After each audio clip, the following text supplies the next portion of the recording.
તાલીમ વર્ગ દ્વારા વિદ્યાર્થીઓને અપાયું સુરક્ષિત ઉત્તરાયણનું માર્ગદર્શન। શિક્ષણ સાથે સંસ્કાર પરીક્ષાની તૈયારી સાથે પક્ષી બચાવના શપથ લેતા વિદ્યાર્થીઓ। ચાઇનીઝ દોરીને કહો નાના સંચાલક દિલીપકુમાર મકવાણાએ વિદ્યાર્થીઓને જીવદયાનો પાઠ ભણાવ્યો। આગામી ઉત્તરાયણ પર્વને હવે ગણતરીના દિવસો બાકી છે, ત્યારે સંજેલીના ન્યૂ પાર્થ તાલીમ વર્ગ દ્વારા એક અનોખો અને પ્રશંસનીય પ્રયાસ કરવામાં આવ્યો છે। અહીં અભ્યાસ કરતા વિદ્યાર્થીઓને માત્ર પરીક્ષાની તૈયારી જ નહીં પરંતુ સામાજિક જવાબદારી અને જીવદયાના પાઠ પણ ભણાવવામાં આવ્યા છે।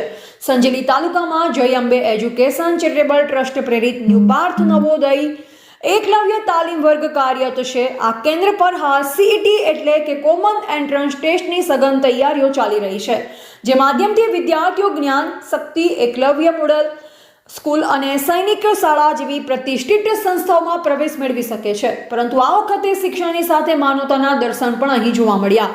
ઉત્તરાયણ પર્વ નિમિત્તે સંજેલી મોરા અને સુખસર કેન્દ્રના મુખ્ય સંચાલક શ્રી દિલીપકુમાર એચ મકવાણા દ્વારા વિદ્યાર્થીઓ માટે ખાસ માર્ગદર્શન સેમિનારનું આયોજન કરવામાં આવ્યું। કાર્યક્રમ દરમિયાન મકવાણાએ વિદ્યાર્થીઓને સમજાવ્યું કે આપણો આનંદ કોઈ પક્ષી માટે આફત ન બનવો જોઈએ। તેમણે વિદ્યાર્થીઓને આ મુજબના મહત્વની બાબત પર ભાર મૂક્યો। પર્યાવરણ અને પક્ષીઓ માટે જોખમે એવી ચાઇનીઝ દોરી વાપરવી નહીં। સવાર અને સાંજના સમયે જ્યારે પક્ષીઓની અવરજવર વધુ હોય ત્યારે પતંગ ન ચગાવવા વિનંતી કરી। પતંગ લૂંટવા માટે રસ્તા પર દોડાદોડી ન કરવી અને જીવનું જોખમ ન ખેડવું। આ પ્રસંગે મોરા કેન્દ્રના સંચાલક અશ્વિનભાઈ સંગાળા અને સુખસર કેન્દ્રના સંચાલક રાજુભાઈ મકવાણા પણ ઉપસ્થિત રહ્યા।